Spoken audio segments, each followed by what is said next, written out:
This is lesson number 5, and in this lesson we're gonna continue where we left off with the peel and finish it. So I'll start by taking the eraser tool and continue refining the top part. I think it's already looking good, but I wanna change how it looks because it's looking the same as the bottom peel. And to go even further, I'm gonna use the puppet warp.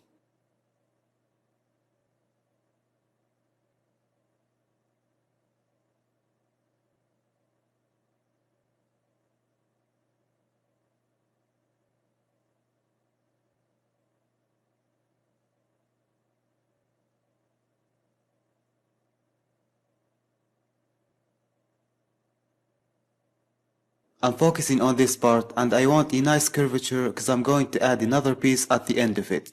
Take your time and play around with it and feel free to add more points whatever you feel it needs.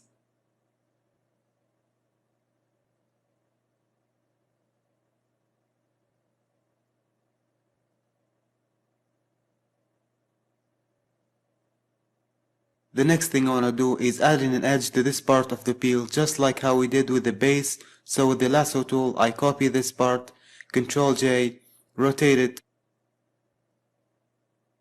and then you guessed it, go to Edit, Puppet Warp.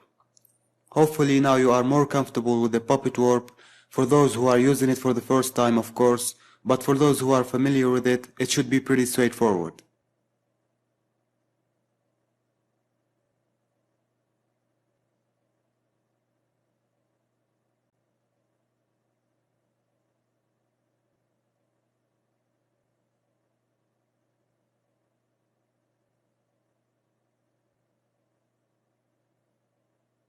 Now I'll create a layer mask and start blending it.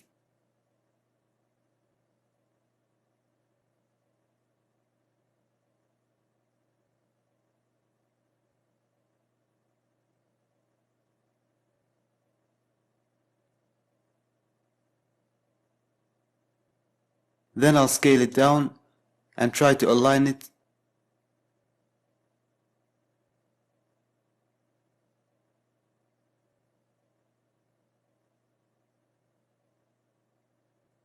I think it's a little bit big, so I'm gonna make it a little bit thinner.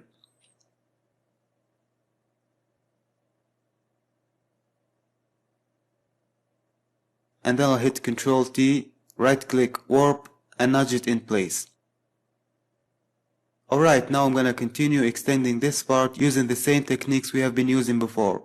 So you'll see me fast forwarding every now and then because I don't want this part of the course to take too much and you actually get bored.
Okay, so we need to create the ending edge of the peel, and to do that I'm gonna copy this layer from the first part of the peel.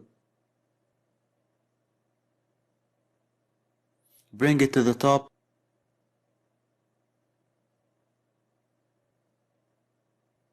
And then I'll rotate it and align it with the top of the peel.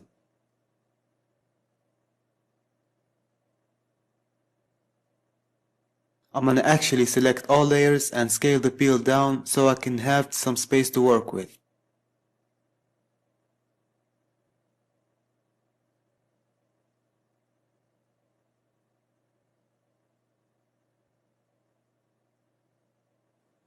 I'm trying to align it as best as I can for now, and then I'll use the layer mask to blend it in.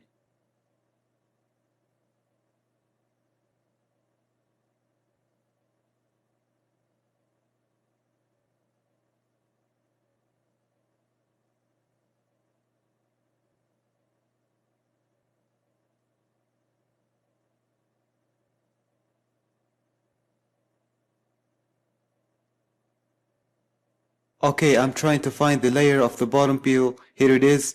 There are two actually.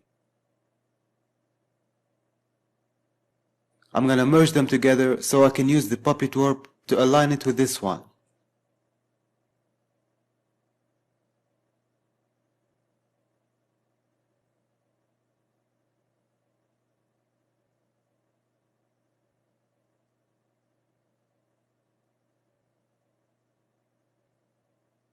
Now I'm gonna copy this layer and use it to fix the edge of the part we just added.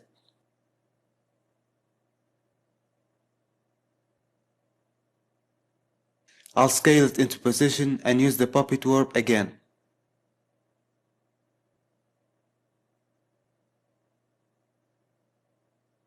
Next, I'm gonna hold Alt and click on the layer mask icon to create a black layer mask which will hide it, and then with the white brush, I'm just gonna reveal it only where I want.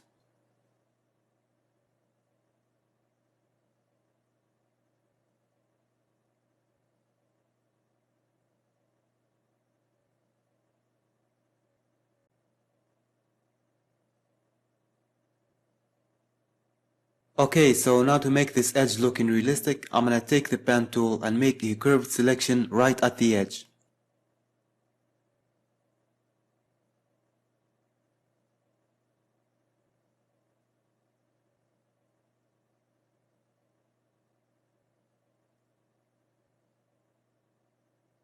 Right click, make selection with 0 pixel feather.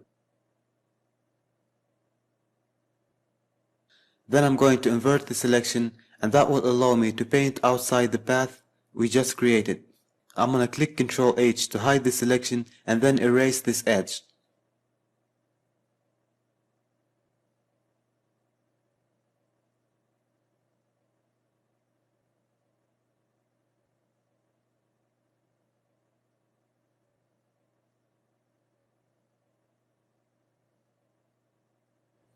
Now I'm going to make some global changes and I need to organize the layers. I'm going to select the top peel layers and group them and do the same thing for the bottom ones.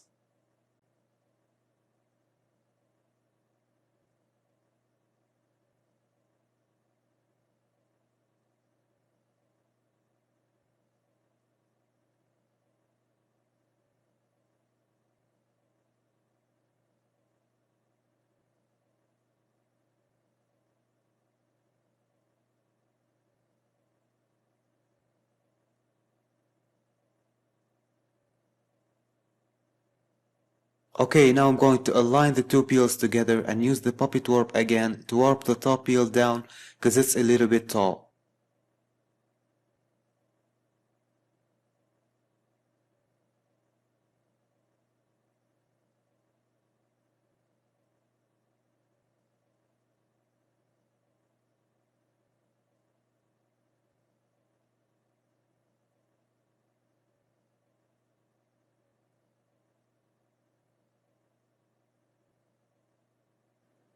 I'm going to extend this part here by copying a piece from here and move it to the right, then blend it with the layer mask.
Next, I'm going to enhance the curvature of the peel by going to Filter, Liquify, and using the Forward Warp tool to push any bumps inside and fix any places I see it needs liquify.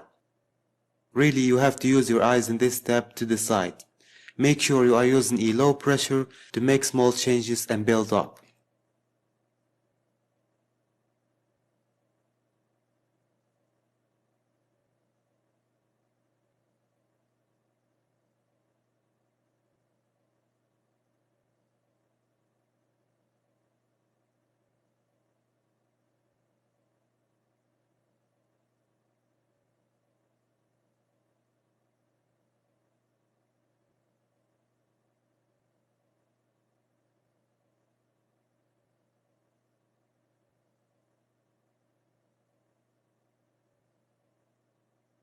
Okay, the last thing I want to do is create a new layer, then take the clone stamp tool or the helium brush. Make sure to select current and below and start changing the texture of the peel by sampling in one area and painting into another to make them look different. Again, take your time in this step to achieve good results.